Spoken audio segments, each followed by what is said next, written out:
Hello, everybody. I'm just going to give it a couple more minutes to see if anybody else gets on. We don't have a quorum yet.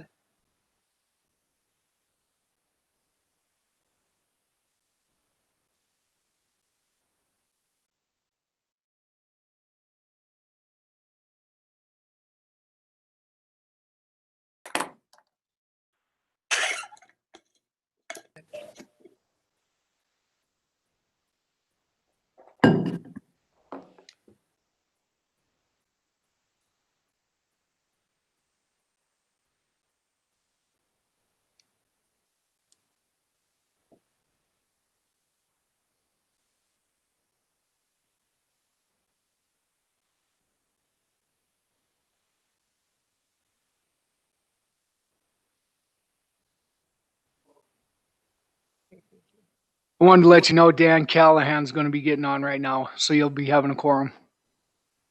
Thank you, Chief Executive Gallagher.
All right, it looks like we have everybody, or we have a quorum in attendance tonight. I would like to call the Economic Development Committee meeting to order. In attendance, we have myself as chair, Michelle Shea, Dan Callahan is our vice chair, Patty Thatcher. Also in attendance is Eric Mankins, Julie Jackshaw from Headwaters, and Joe Willauer, the executive director of BLDC. And the only thing on our agenda tonight is our report from BLDC. So the floor is yours, Mr. Willauer. All right, thank you. It's good to see everyone. Excited for the day we are not Zooming to do this, but seems like that's going to be a ways out still. So first off, welcome Commissioner Thatcher. It was nice to chat with you the other day. I'd planned on giving a kind of an overview of economic development in BLDC because I know you are on here as well as Commissioner Fortune is on the ED subcommittee as well. Is that correct? Would you guys like that overview or would you like me to just dive into projects? I think if you could give them an overview, I'm not sure. I think it would be helpful for the newer commissioners to have that. Okay. Commissioner Thatcher, we can't hear you for some reason. I can see that your mute is not on, but I'm not sure why we can't hear you.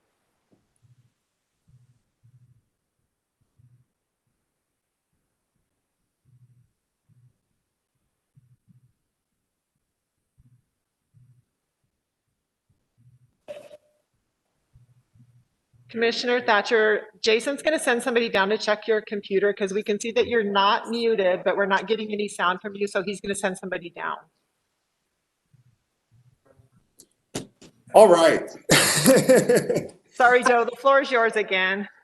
You know, with these Zoom meetings, it never fails. This is like Zoom meeting 5 million for all of us. And I mean, we had the same thing on our loan committee this morning. So yes, as Michelle said, I'm the executive director of the Butte Local Development Corporation, as well as Headwaters RC&D.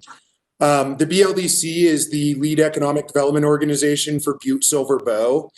And really that can be kind of broken out into 3 legs. One is business recruitment. So if a company calls and is looking to site in town, we have marketing materials, brochures, packets, everything we need to show them what Butte has to offer. We take them on site visits. We've attended site selectors guilds. We've hosted site selectors in town, and we work hand in hand with Karen's office and Kristen's office to make sure Butte is putting the right foot forward. We've had a lot of success in my tenure with that. It's been, gosh, 3.5 years now that I've gotten to report to you guys after Pam Cody left. And FCR was one of the bigger ones. They've created well over 200 jobs. They're in the mall as an inbound contact center. And then this year with Wausau Supply and their gigantic building out at the park, we worked with Montana Craft Mall. It's of course exciting to see Murdoch's coming in. There's been a lot of good stuff on the recruitment side. Recruitment's really hard. And one of the things I'll share, you know, the other folks on this call are used to this in terms of me not sharing information. We share as much as we possibly can, but the reason the BLDC is outside the city is that there can be a level of confidentiality so that those deals don't become public. Most of those recruitment deals, when they call us, have us sign an NDA right out of the gate so that they're not making any sort of public announcement until there's a ribbon cutting or they give us the go-ahead. FCR is a good example. We kept that one quiet, and I actually didn't find out about it till I saw them post a press release on their Facebook page on a random Saturday. So if you guys ever have any questions, I know I have all your email addresses. You guys should have mine. Feel free to reach out on that. We try to share as much as we possibly can, but there's some things, as you see, I go through my report that we just can't share. And recruitment is in large part what gets impacted by that. From the retention side, we work with businesses to make sure they can stay in town and grow. And we offer loans that are primarily gap financing. So if a borrower or a new entrepreneur went to a bank and wanted to, we lost Hattie. If they wanted to go to a bank and let's say the bank needed 20% down, they only had 10% down, that's the gap we would fill. I know loan program's been very visible over the years. We've definitely made changes there to be a little more conservative with our lending practices, but it's filled a really important role. We've lent to a lot of great businesses throughout the community. Currently, we have just under $3.2 million in EDA funds that were granted to us that can be relent. So I know those of you who are always on this call, I've been pitching that since this summer, but we're always looking for deals. We've got some good ones in the pipeline. But that's definitely top of mind for us. And then really the third element that we've taken a lot of, I would say even an increased activity level with is community development and working on those type of projects. So again, we partner with Butte-Silver on those. We work a lot on the grant side with that. A good example that I'll talk about in a little bit is our Uptown Master Plan. So we helped attract funding to that. Prior to the city having a dedicated grant writer, we'd serve a lot of that role as just helping write those grants. But now some of them we do when it comes to Big Sky Trust Fund. Others we provide oversight. Others we just send a letter of support for. So varying levels of activity there. But at the highest level, that's really kind of what we do. Julie on the call is our regional director for Headwaters. So we entered into a joint venture with Headwaters about 2 years ago. We have two economic development groups in the same building with similar but also different purposes. Headwaters really has a strong focus on entrepreneurial and business development, working with those small business owners, where the BLDC really has that strong recruitment arm. And at the time, it just didn't make a ton of sense to have two small organizations in the same building doing similar work. There was a lot of opportunities to collaborate. And before coming to the BLDC, I was the executive director at Headwaters and worked closely with Pam Cody. But when you're two separate organizations, there's only so much you can accomplish separate. And so we've been able to get some really big things done working together, which is something we're always excited about. So before I dive into more of the reporting side, Hattie, I know, assuming we can hear you now, I know you're the one who probably hasn't got that presentation before. Did you have any questions, or any of the rest of you as well? And we still can't hear you.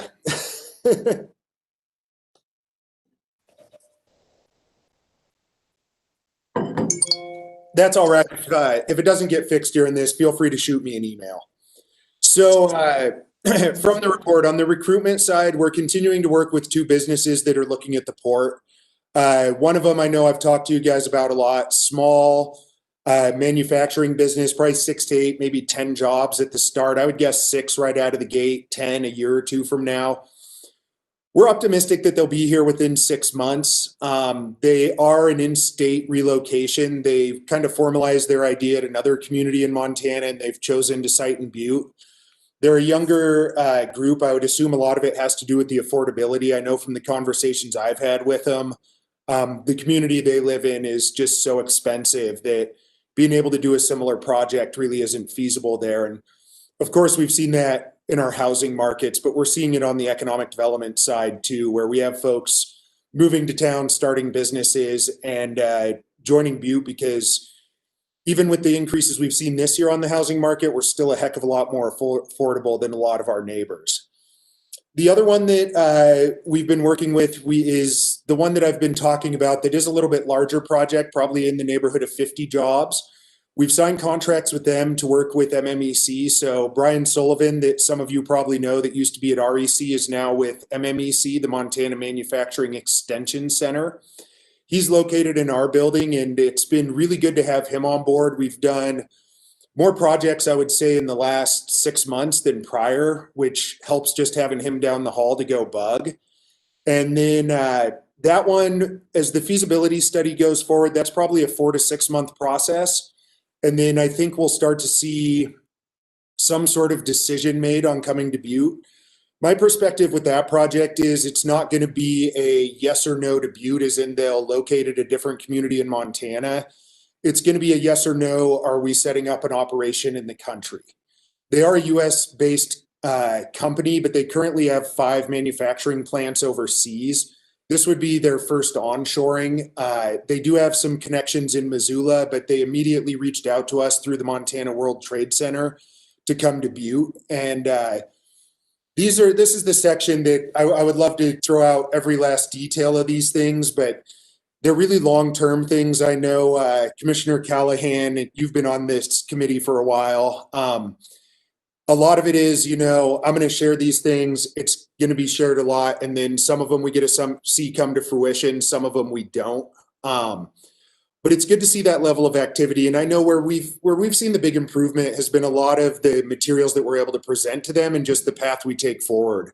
Interactions with the site selectors guild has been a newer thing. I think our relationship started there maybe 5 years ago. And the level of materials and the professionalism that gets brought forth is certainly different than what had happened in the past. We actually had a large outdoor recreation manufacturer reach out to every community in the state through the governor's office this year. And we dug through some of the old proposals, and I can assure you guys that Butte's getting its best foot forward when it comes to those things. So always the things that get talked about the most when it comes to economic development, recruitment's always the big shiny one, but we've done a good job of seeing those things through, and we're optimistic in 2021 that we'll see even more. Before I move to the next section, does anyone have questions about that? All right. Retention small business needs. So this has obviously been one of the biggest challenges with COVID and mandatory shutdowns, and honestly, just consumer hesitancy to go shopping. And the Christmas season really provided a bump that I think many of our small businesses needed, but that was a small bump. I mean, it was a month and a half of additional sales, and we're certainly anticipating that the next 3 to 5 months are going to be really the difficult time for many of our small businesses, especially in the retail sector. We're very fortunate that PPP came out and is going to be renewed with, I believe, an additional $300 billion.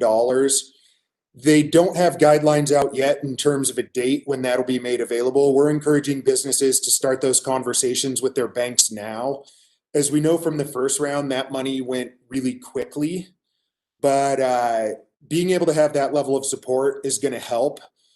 My guess is if we can get as many businesses into PPP and being able to make it through to the summer season, by June, we're going to have tourism, which certainly helps. We're going to have vaccines available, which is certainly going to help. And we lucked out, honestly, when COVID hit, that it came in March, where we certainly had several months of uncertainty.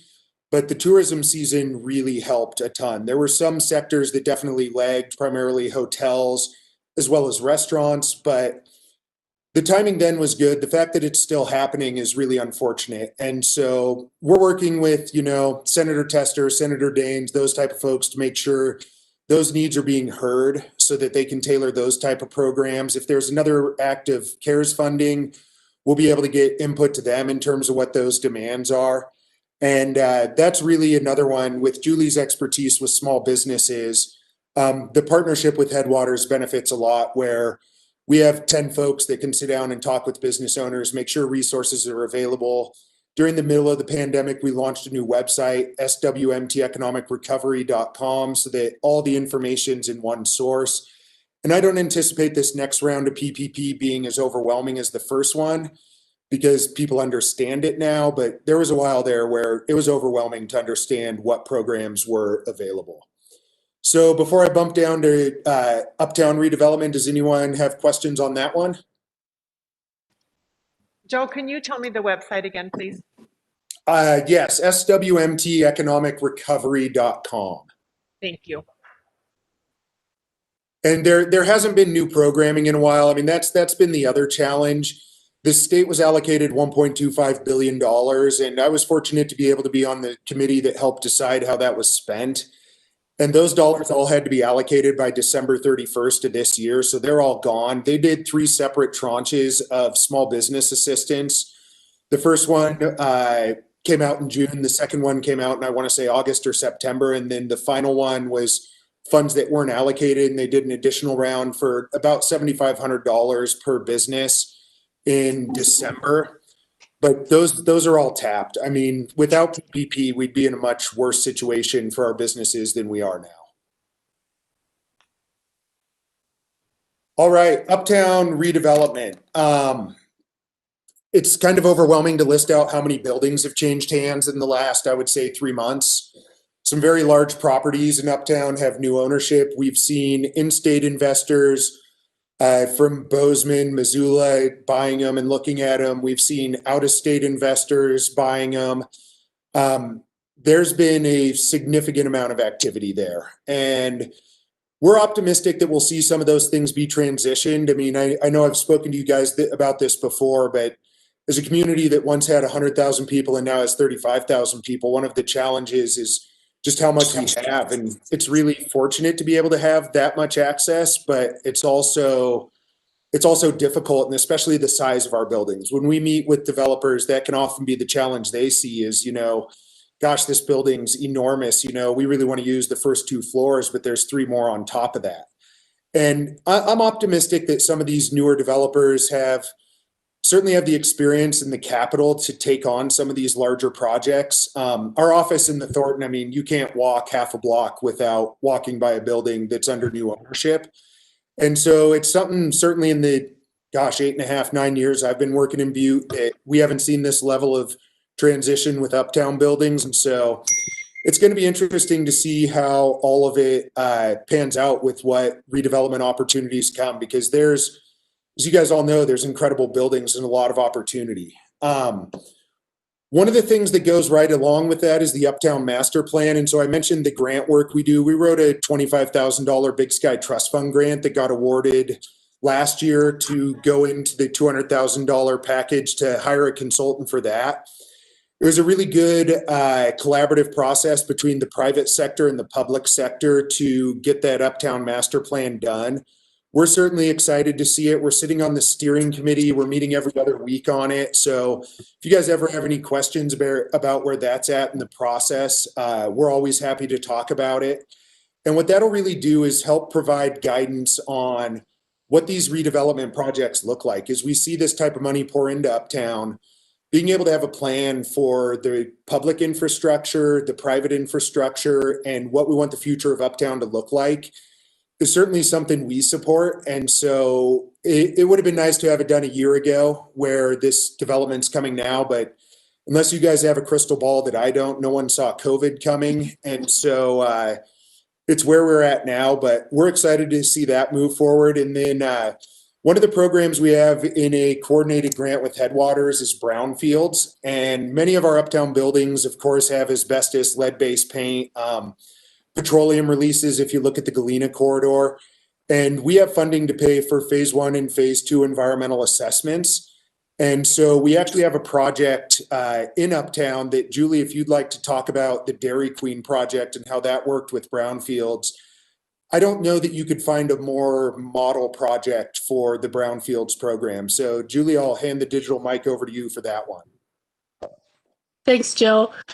On Mercury Street there, if you drive by, that's going to be the new Dairy Queen in Uptown Butte. And why that's a great project is I took pictures of it before. It was an older gas station that had sat there unoccupied, pretty much used for storage of a lot of different things.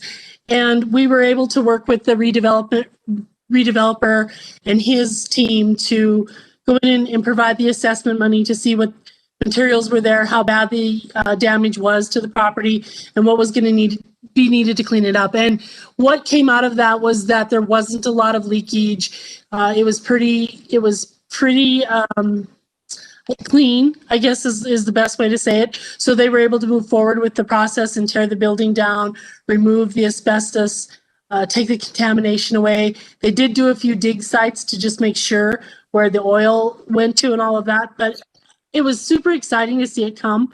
It took probably, I would say, 6 months, Joe, maybe 9 months of back and forth to get all the paperwork done and to make sure that everything was in compliance.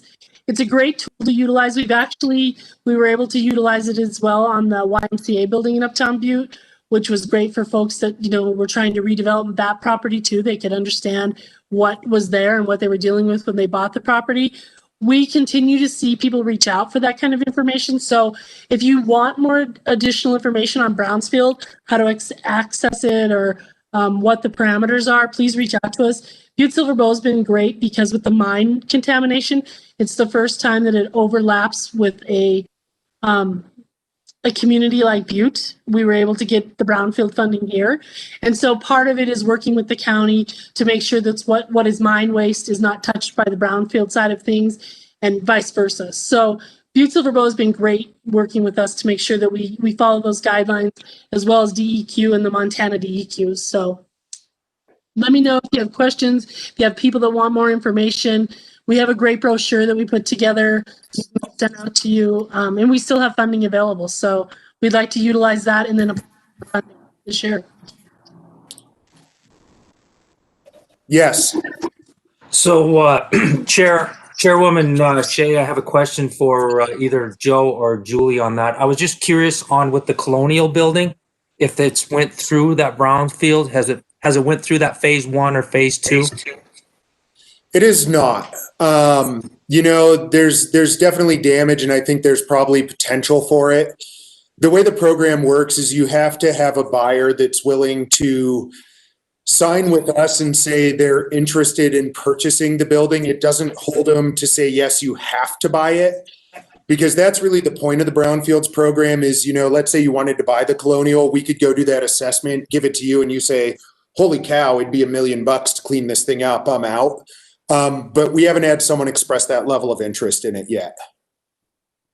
So, follow up. So is that building under contract? Do you know? I'm not sure right now. Okay. That's been one of our more popular uptown buildings. I mean, it's a great building in a great location. We've sat in on, I don't know, countless meetings on it. The cost to renovate it is pretty extensive, and given the other transitions in Uptown, I'm kind of surprised we haven't seen that one move. Commissioner Mankins, I can find out and let you know. Thank you.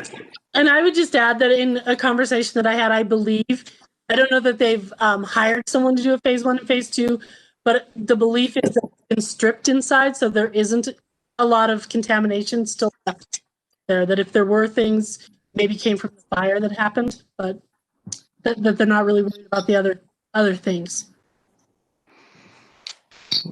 Yeah, I toured it a couple weeks ago, and I was just I didn't know if it was, seeing that I'm sitting in on this, and now that I have the two of you here with somebody that is interested with it.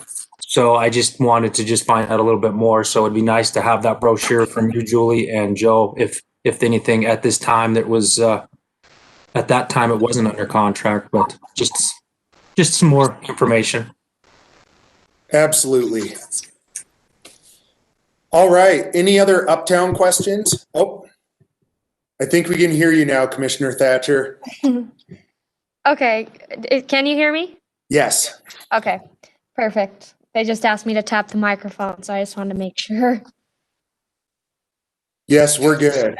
I realized I skipped over an important one up on the recruitment side, and this would have somewhere in between recruitment and retention small business. So I'd shared at one of our previous meetings, we had a site selector reach out about a bunch of grant funding and some opportunities at the park. It turns out they'd been working with Montana Precision. I don't know how that had came to us, but I had reached out to Warren out there today, and so I have permission to name them for this one. They are working to expand. They're looking to hire 15 new jobs by June. They got dealt the 1-2 punch of the 737 MAX grounding as well as COVID. And, you know, we were a little concerned earlier in the year about their stability. Of course, they had layoffs, which were unfortunate, but they're definitely trending back in the right direction. They're going to be taking on some additional new work, which we're excited about. And considering how many folks they employ in town, we're pretty happy to see them back on the hiring bandwagon versus laying folks off. So that was one I meant to mention earlier. Grant submissions. So this last round in December, we submitted 3 Big Sky Trust Fund applications, which is a state grant program for planning through the Department of Commerce. If awarded, it'll bring about $90,000 to Butte. One of the grants was for a feasibility analysis and study of an uptown building. One was to support some projects that are tied to hydrogen production in town or within Montana. And then, let me check my notes here. The third one is for the business that is looking to site at the park that I said we would anticipate for 6 months, 6 to 9 month window. So we have 2 separate Big Sky Trust Fund grants right now that are supporting park development. The Connection Park has been really busy. These grants are great for us. We tend to be able to leverage them. One that was awarded last year was for Murdy to do an updated business plan. And then when it comes time and all that, I just basically hit that again, or just.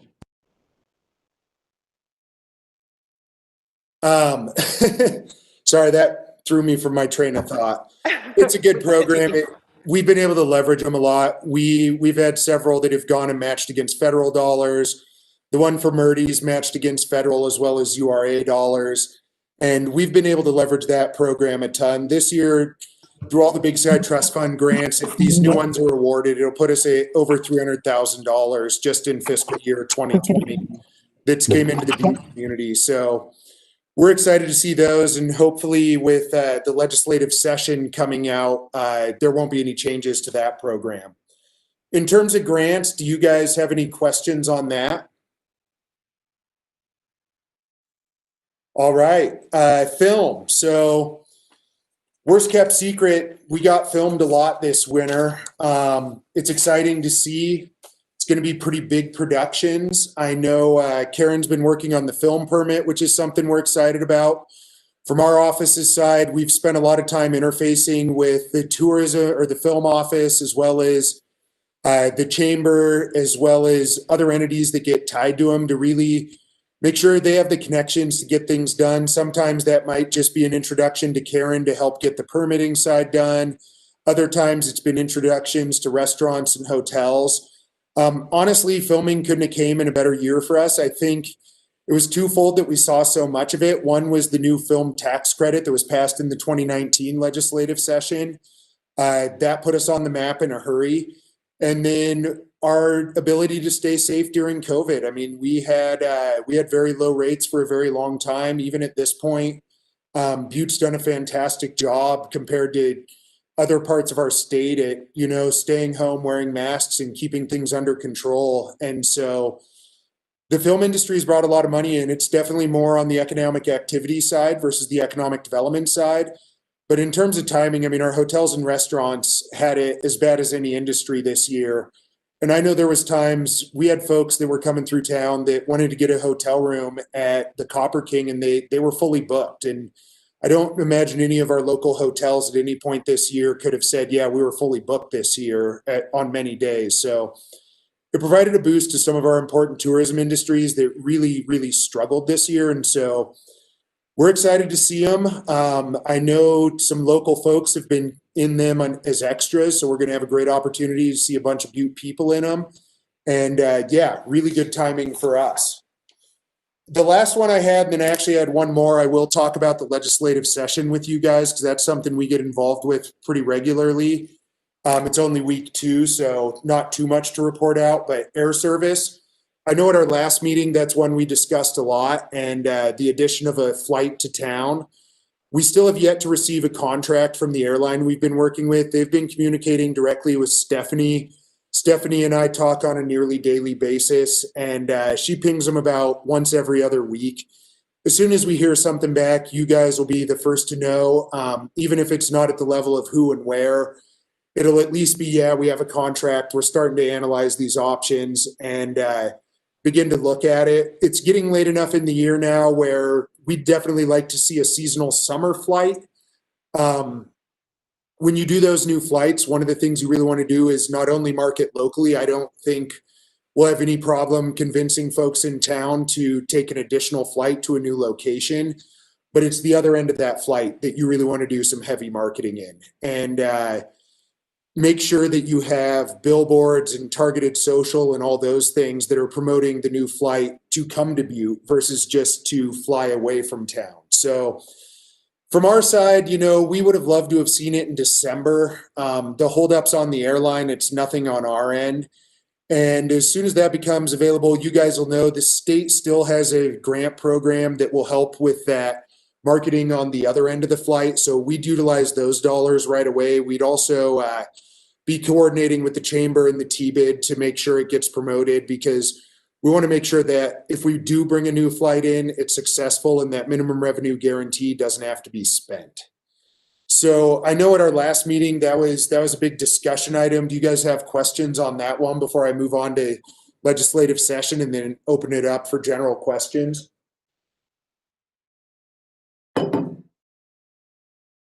All right. Oh, Go ahead, Commissioner O'Neill. Thanks, Chairman Shea. I don't know what to call you exactly. I'm sorry. I'm just going to call you. I'll think of something later. Joe, real quick, just as on the thing, I know you keep getting kicked on the airplane thing, and just keep battling it. Make it happen, will you? That's all I can say. If you need me to make some signs or go do anything or whatever, let me know. I know you guys are working hard on that, and it's like that we're waiting for the plane thing to happen. So come on, Joe. Take flight here.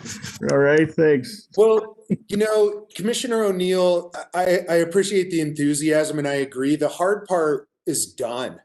I mean, the hard part was raising the money, and our community stood up rapidly. I mean, the $150,000 came in within about 6 months.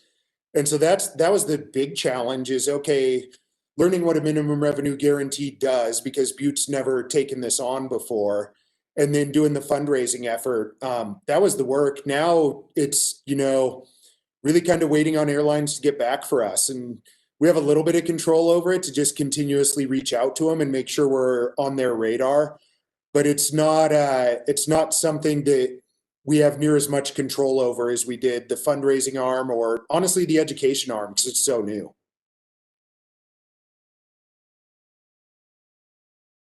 All right, legislative session. So our organization's always very much involved with that. We're, 4 days in now, 3 days in. There's, of course, a bunch of different changes to the rules. We're going to be presenting to committees in this format primarily.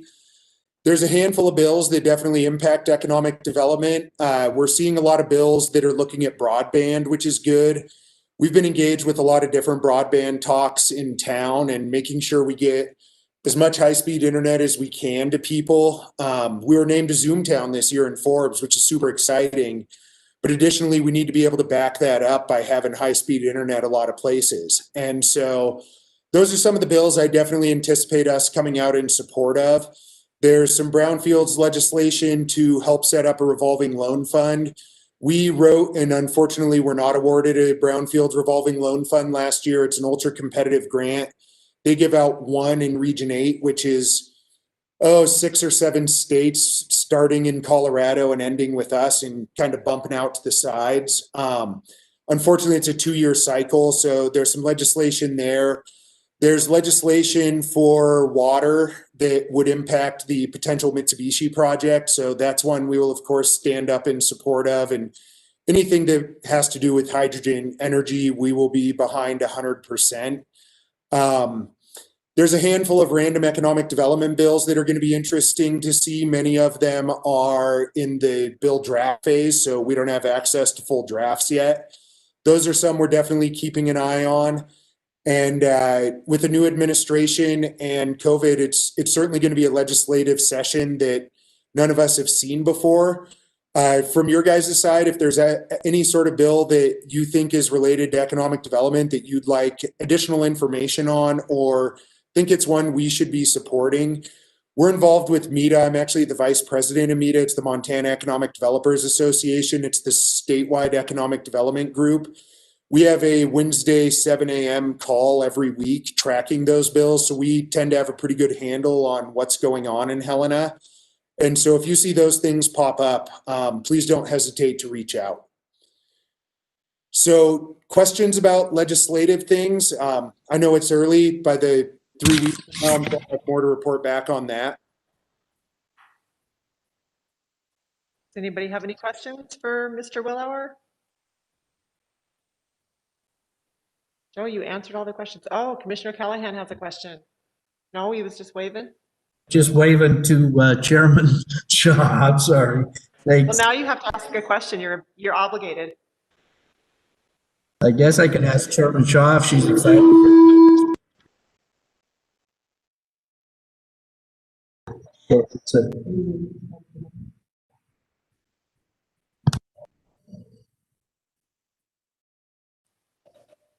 All right. I guess we don't have any questions. Does anybody have any general questions for Joe or for Julie?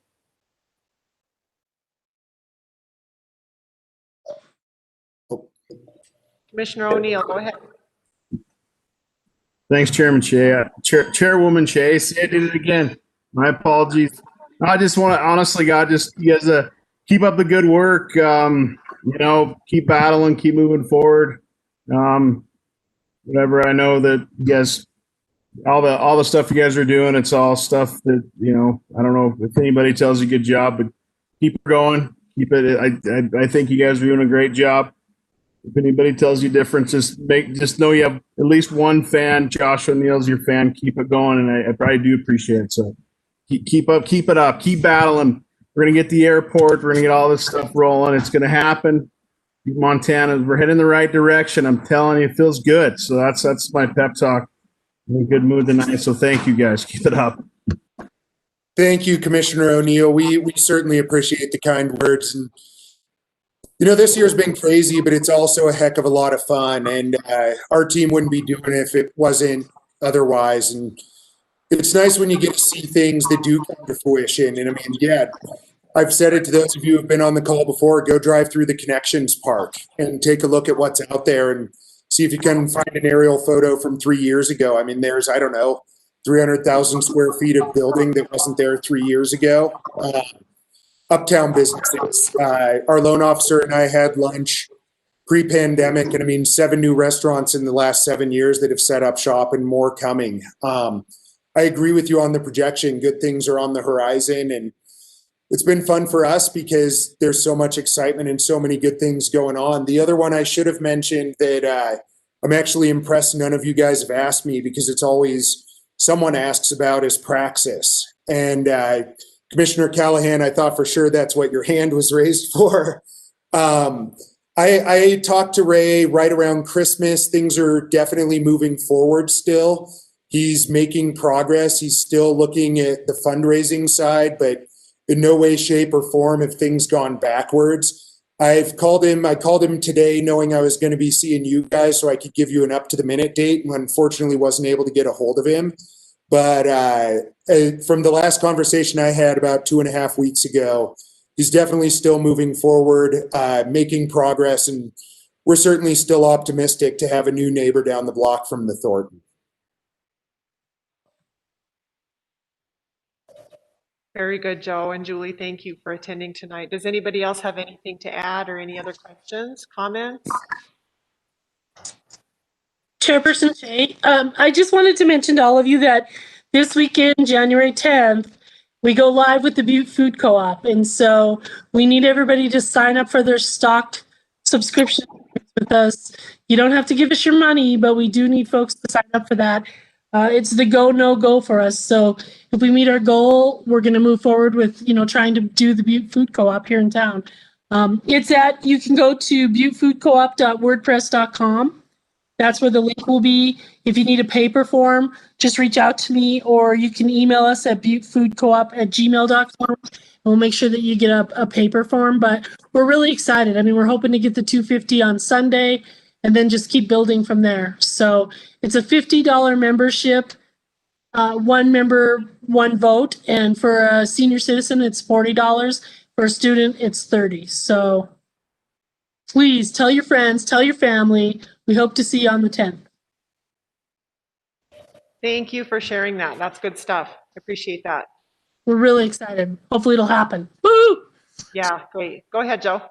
Commissioner Reardon and Commissioner Fortune, I just wanted to say congratulations on your election victories. I've already got to say it to Commissioner Thatcher, who had some technical difficulties, but we're super excited to work with you guys. And I'm personally excited to have you on the ED subcommittee as well. So thank you. Yeah, I would like to take the opportunity to welcome all the new commissioners as well. This is my first time chairing a subcommittee, so bear with me as I work through all the difficulties over here too. We have a great IT team, as you guys are going to experience tonight as well. Right, IT team? And welcome to Chief Executive Gallagher. I know you've been attending some of the subcommittees in the last few months, few weeks. So it's nice to have you here on the subcommittee as well, checking on us and keeping up on all the happenings. We love having you here. Thanks. So yeah, welcome. So if there's nothing else, I would entertain a motion to adjourn. Second.